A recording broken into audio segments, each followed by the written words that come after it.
Good morning student.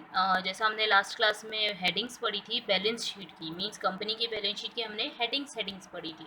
Okay, तो now we have to start with sub headings. Student एक चीज़ ध्यान रखिएगा, ये जो टॉपिक हम पढ़ रहे हैं हेडिंग्स और सब हेडिंग्स से रिलेटेड, तो इसका क्वेश्चन एग्जाम में ऐसा आता है कि वो आपको बोल सकते हैं कोई एक असेट्स दे दें, ठीक है, और आपसे पूछेंगे कि आप बताओ कौन सी हेडिंग होती है, कौन सी सब हेडिंग होती है। ओके, तो इसलिए अपन को सब हेडिंग्स पढ़ना ज़रूरी है। आई थिंक आपने हेडिंग्स लर्न कर ली होगी। हम एक बार और देख लेते हैं कि there are two parts of balance sheet के दो पार्ट्स होते हैं। One deals with equity and liability and next deal with assets. Equity and liability में फर्दर क्लासीफाई करा था अपन ने, तो तीन पार्ट्स होते हैं, तो three parts related with headings, उनको अपन क्या बोलते हैं, हेडिंग्स बोलते हैं। जस्ट फर्स्ट था share holder fund, next was non current liability और थर्ड क्या था, करंट लाइबिलिटी। सेम वे में असेट्स में कितने पार्ट्स थे, सॉरी सेम असेट्स के अंदर कितनी हेडिंग्स थी, तो there are two headings. Okay, तो फर्स्ट वाली जो थी वो थी नॉन करंट असेट्स और उसके बाद जो थी वो करंट असेट्स। ये आपको लर्न हो जानी चाहिए। और अब अपन जो पढ़ रहे हैं वो है उनकी सब हेडिंग्स, मतलब हेडिंग्स के अंदर सब हेडिंग्स होती है वो पढ़ने वाले। तो फर्स्ट आपको जैसे दिख रहा है आप पिक्चर के अंदर कि शेयर होल्डर फंड है। ओके, तो फर्स्ट शेयर होल्डर फंड जो होता है उसकी हेडिंग होती है, share holder fund is a heading, और उसकी फर्दर क्या होती है, सब हेडिंग्स। ठीक है स्टूडेंट, एक चीज़ ध्यान रखिएगा, जो भी चीज़ यहाँ पे बोल्ड लेटर में लिखी है, ठीक है, ये सारी बोल्ड लेटर की चीज़ें सब हेडिंग्स होती है। तो शेयर होल्डर फंड जो होता है उसके अंदर कितनी सब हेडिंग्स होती है, दो सब हेडिंग्स होती है।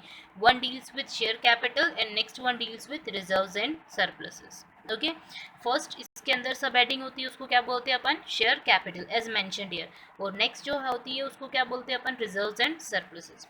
अब आपको इनके एग्जाम्पल जो नीचे हैं हम एग्जाम्पल पढ़ेंगे। तो शेयर कैपिटल जो होती है उसके अंदर क्या होता है, आपको पता है कि shares are of two types, equity shares and preference share. तो basically share capital would consist of equity share capital and preference share capital. ठीक है, तो ये शेयर कैपिटल के अंदर कौन कौन से पार्ट्स होते हैं, तो इक्विटी शेयर कैपिटल भी उसी के अंदर आता है plus preference share capital. Next we are talking about the reserves and surplus, जो नेक्स्ट सब हेडिंग होती है। तो रिजर्व्स एंड सरप्लसेस के अंदर क्या आता है, एग्जांपल हम ले लेते हैं, तो सिक्योरिटी प्रीमियम्स आता है, रिजर्व्स आते हैं, और P&L का बैलेंसेस या किसी भी टाइप का अगर कंपनी ने रिजर्व मेंटेन कर रखा है, चाहे वो कैपिटल रिडम्पशन रिजर्व हो, weather it would B debenture redemption reserve, किसी भी पर्पस के लिए आपने अगर कोई रिजर्व क्रिएट कर रखा है, तो it would come under the category of reserves and surpluses, as you can को relate with its name reserves. Okay, चाहे वो DRR हो, मतलब डिबेंचर रिडम्पशन रिजर्व, तो उसको हम क्या बोलने वाले हैं, रिजर्व। जनरल रिजर्व तो reserve, capital reserve would be also known as reserve. Okay, तो any part which consist of reserve word, मतलब जो भी पार्ट के अंदर रिजर्व नाम आ रहा है तो उसको अपन किसके अंदर डालने वाले हैं, रिजर्व्स एंड सरप्लसेस। तो finally what we get it, we get the heading is known as share holder fund and there would be two sub headings, one consist of share capital, next would consist of reserves and surplus. और share capital के examples हमने क्या पढ़े, equity share capital and preference share capital. Reserves and surpluses के अंदर अपन ने क्या examples पढ़े, सिक्योरिटी प्रीमियम हो सकता है, कैपिटल रिडम्पशन रिजर्व हो सकता है, P&L का डेबिट बैलेंस हो सकता है, या P&L का क्रेडिट बैलेंस हो सकता है। ओके, ये आपको क्लियर हो गया होगा शेयर होल्डर फंड की सब हेडिंग से रिलेटेड। अब अपन जो पढ़ने वाले हैं, तो स्टूडेंट नेक्स्ट जो है हेडिंग हमारी वो है नॉन करंट लाइबिलिटीज़। ओके, तो इसके अंदर तीन टाइप की सब हेडिंग्स होती है। ठीक है, तो first deals with long term loans and borrowings. आपको पता है कि long term loans and borrowings क्या होता है, तो loan and borrowing would always be your liability because you have to pay it on a specific date. आपको एक स्पेसिफिक डेट पे उस अमाउंट को पे करना है, तो आपके लिए क्या हो जाएगी, लाइबिलिटी। अगर वो एक अकाउंटिंग ईयर से ज़्यादा टाइम की होगी तो उसको अपन क्या बोलने वाले हैं, लॉन्ग टर्म। और अगर with in an accounting year if you can settle it, अगर आप एक अकाउंटिंग ईयर के अंदर अंदर उसको सेटल कर लेते हो, then it would be your short term loan या फिर शॉर्ट टर्म लाइबिलिटी। तो अगर अपन एक अकाउंटिंग ईयर से ज़्यादा का टेन्योर ले रहे हैं तो it would be known as long term loan और बोरिंग। जस्ट आपने एग्जाम्पल लेती हूँ मैं, अपन ने पढ़ रखा होगा डिबेंचर के बारे में। ओके, तो debenture is a type of long term loans. ठीक है, डिबेंचर जनरली हम मतलब कंपनी, डिबेंचर जो है कंपनी इशू करती है, तो it would be for long term purpose. Okay, तो लॉन्ग टर्म पर्पस के लिए ही यूज़ कर सकती है, तो we can say that debenture would consist of long term borrowing. या फिर आप किसी बैंक से जाके लोन ले लेते हो, ठीक है, तो उसको भी अपन क्या बोल सकते हैं, लॉन्ग टर्म बोरोइंग की कैटेगरी में उसको कंसिस्ट कर सकते हैं। Next is known as deferred tax. Student एक चीज़ ध्यान रखिएगा, deferred tax may be your assets and deferred tax may be your liability. अब वो कैसे होता है, तो कभी कभी आप देखना कि बिजनेस जो करते हैं लोग, जनरली बिजनेसमैन जो होते हैं, उनको टैक्स का क्रेडिट मिलता है, इनपुट क्रेडिट मिलता है। मींस जब वो गुड्स को परचेज करते हैं then they have to pay some tax, जब गुड्स को सेल करते हैं then they are receiving some tax, ठीक है, and ultimately they have to pay. तो उन दोनों के बीच का जो डिफरेंस होता है, तो कभी वो असेट्स की फॉर्म में होता है, मतलब कभी गवर्नमेंट रिटर्न रिफंड कर देती है, कभी वो लाइबिलिटी की फॉर्म में होता है, means you have to pay it. Okay, तो डिफर्ड टैक्स असेट्स में भी शो हो सकता है, deferred tax would be in your liability also. तो here we are talking about deferred tax की लाइबिलिटी। यहाँ पे हम जो पढ़ रहे हैं वो डिफर्ड टैक्स कौन सा वाला होगा, लाइबिलिटी में। मीन्स यू हैव टू पे ऑन अ स्पेसिफिक डेट, आपको एक स्पेसिफिक डेट पे कोई अमाउंट पे करना होगा। Next is related with long term provision. Long term provision, as you know that की provision would consist of assets. किसी भी असेट्स की रिस्पेक्ट में अपन क्या बनाते हैं, प्रोविजन बनाते हैं। It would be our liability. If it's related with long term purpose it would be our non current liability. तो उसको अपन क्या बोलने वाले, नॉन करंट लाइबिलिटी बनने वाले। तो अपन ने अभी क्या सीखा कि नॉन करंट लाइबिलिटी की हेडिंग के अंदर फर्दर सब हेडिंग्स कितनी होती है, देयर आर 3 सब headings. One relates with long term loan and borrowings, next is related with deferred tax, and third one deals with long term provision. Okay, तो examiner जो क्वेश्चन पूछते हैं वैसे पूछते हैं, बताओ डिबेंचर, डिबेंचर की हेडिंग क्या होगी। तो डिबेंचर सीधी सी बात है कि लॉन्ग टर्म पर्पस के लिए होता है, तो उसकी हेडिंग क्या होगी। या तो पहली चीज़ आपको माइंड में ही क्लियर करने की, अगर एग्जामिनर पूछा डिबेंचर, तो you have to think it कि असेट्स की लाइबिलिटी, बेसिकली ये लाइबिलिटी। तो लाइबिलिटी में भी कितनी सब हेडिंग्स होती है, तो there are 3 headings, share holder fund, non current liability and current liability. तो आपको ये सोचना है कि अगर लॉन्ग टर्म पर्पस के लिए तो अपन इसको क्या बोलने वाले हैं, नॉन करंट लाइबिलिटी, और अगर शॉर्ट टर्म पर्पस के लिए तो करंट लाइबिलिटी। ओके, तो एग्जामिनर इस तरीके से कुछ एग्जांपल्स देंगे आपको। इस वीडियो के एंड में आपको जब मैं कुछ पीडीएफ सेंड करूंगी तो उसके अंदर कुछ लिस्ट है असेट्स की एंड लाइबिलिटीज़ की। You have to just provide their headings and sub headings. Okay, आपको उनकी हेडिंग्स और सब हेडिंग्स बतानी है, तो आप इसको ध्यान से पढ़िए।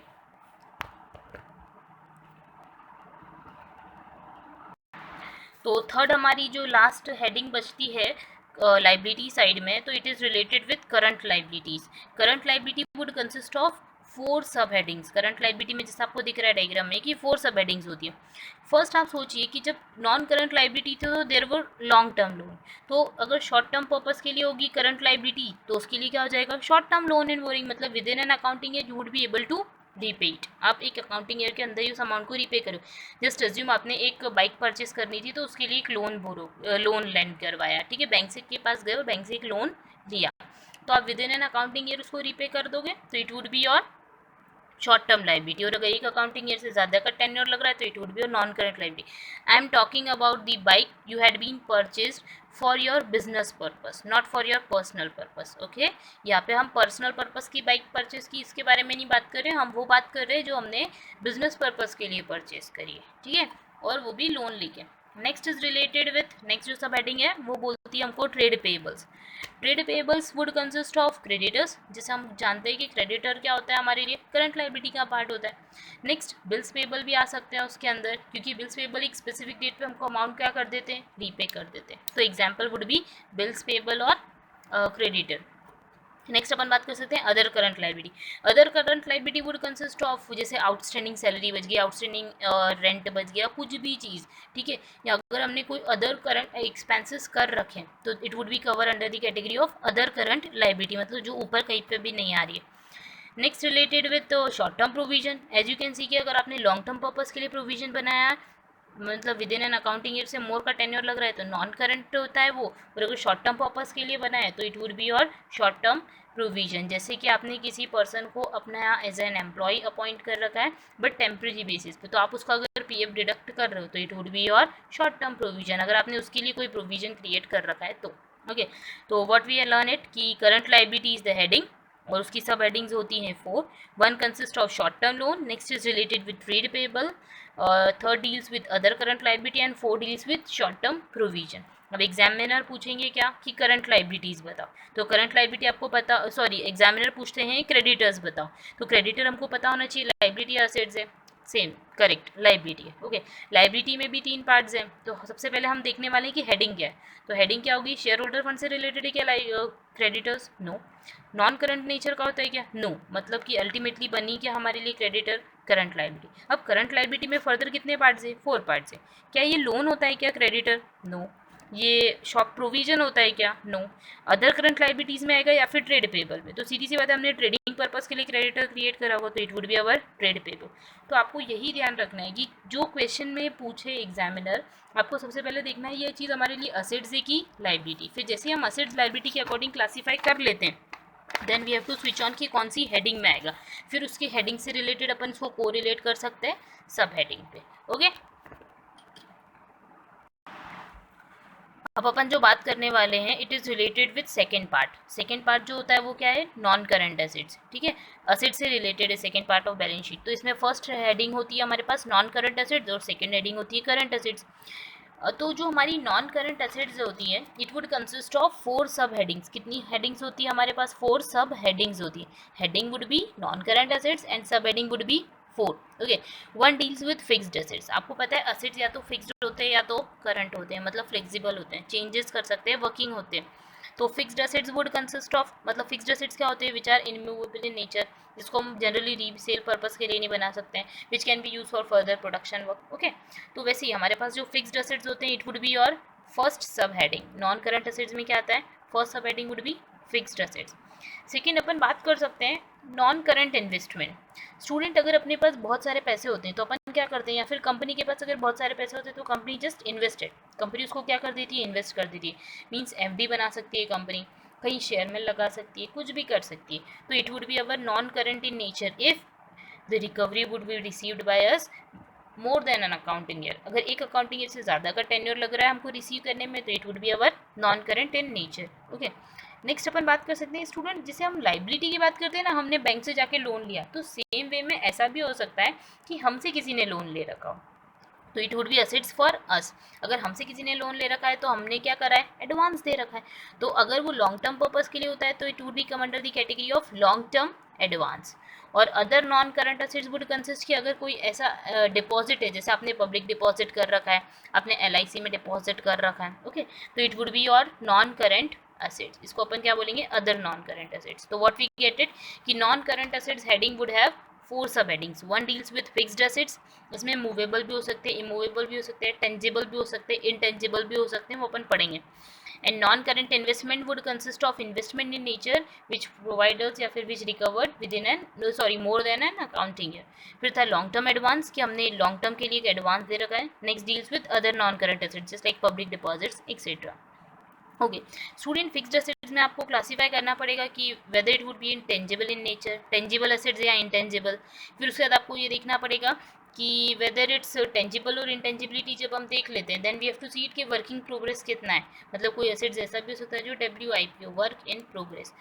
ओके, तो ये फिक्स्ड एसेट्स पहले आप सब हेडिंग लर्न कर लीजिए, फिर हम एग्जाम्पल से को रिलेट करेंगे। नेक्स्ट जो लास्ट बचता है हमारे पास,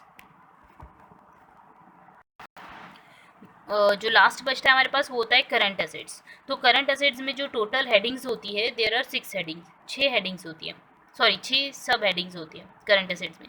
तो one deals with current investment. Student non current investment था तो सीधी सी बात है करंट इन्वेस्टमेंट तो होना ज़रूरी है। करंट इन्वेस्टमेंट मीन्स हमने इन्वेस्ट किया है शॉर्ट टर्म पर्पस के लिए, हम 3 मंथ्स 4 मंथ्स या जैसे ही रेट चेंज होगा किसी शेयर का तो हम उस इन्वेस्टमेंट को वापस से रियलाइज कर लेंगे और कहीं और सब ट्रांसफ़र कर देंगे, ऐसा कर सकते हैं। तो नॉन करंट इन्वेस्टमेंट और करंट इन्वेस्टमेंट ओके सेम होते हैं, but current investment would be realise within an accounting year और नॉन करंट में more than an accounting year का टाइम लगता है। नेक्स्ट हम बात कर सकते हैं इन्वेंट्रीज। इन्वेंट्री मतलब जैसे हमारे पास छोटा छोटा स्टॉक है, हमारे पास टूल्स हैं, इक्विपमेंट्स है, वो छोटी छोटी चीज़ें, तो it would consist of inventories. Okay, next sub heading जो होती है it is related with trade receivable, you can easily को रिलेटेड विद ट्रेड पेबल। जैसे हमने ट्रेड पेबल पढ़ा था, it would consist of creditor, bills payable etcetera. तो वैसे यहाँ पे क्या होते हैं? ट्रेड रिसीवेबल्स होते हैं। ओके, फिर फोर्थ नंबर पे हम बात कर सकते हैं कि short term loans and advances. As हमने पढ़ा था नॉन करंट एसेट्स के अंदर लॉन्ग टर्म एडवांसेस थे, तो सेम वे में शॉर्ट टर्म एडवांसेस होंगे जब हमने थोड़े टाइम पीरियड के लिए कोई डिपॉजिट कर रखा है या फिर थोड़े टाइम के लिए किसी को एडवांस प्रोवाइड कर रखा है। फिर लास्ट हमको जो पढ़ना होता है वो होता है cash and cash equivalent. Okay, second last cash and cash equivalent means क्या होता है student? Cash and cash equivalent, या तो कोई चीज़ कैश फॉर्म में या तो फिर कैश के इक्वल है।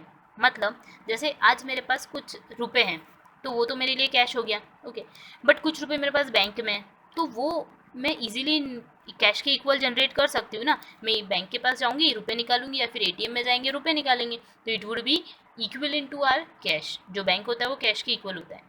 सेम वे में there are some marketable securities, मतलब मार्केट में कुछ ऐसी सिक्योरिटीज़ होती हैं, इन शेयर की फॉर्म में ही होती हैं वो सिक्योरिटीज़, जो इजीली हम क्या कर सकते हैं, कन्वर्ट कर सकते हैं कैश के अंदर। आज हमको अमाउंट की रिक्वायरमेंट है, हम इजीली मार्केट में जाके उसको सेल करके कुछ अमाउंट रियलाइज कर सकते हैं। तो it would be equivalent to my cash, इसीलिए इसका नाम है cash and cash equivalent, whether it would be cash physical in nature और equivalent to my cash. Okay, और last deal with other current assets. तो अदर करंट असेट्स मतलब अगर कोई और बच जाता है, जैसे एडवांस की बात कर सकते हैं हम, प्रीपेड की बात कर सकते हैं, एडवांस तो आ जाएगा बट प्रीपेड की बात कर सकते हैं, तो इट वे में हम बोल सकते हैं कि अदर करंट असेट्स के अंदर जो भी रिमेनिंग अमाउंट अगर हमारा कोई बच जाता है, तो डिफर टैक्स वगैरह एक्सेट्रा। ओके, तो अभी हमने पढ़ी headings and sub headings. Headings हम लास्ट क्लास में पढ़ चुके थे ना, और आज हमने जो पढ़ी है वो सब हेडिंग्स पढ़ी।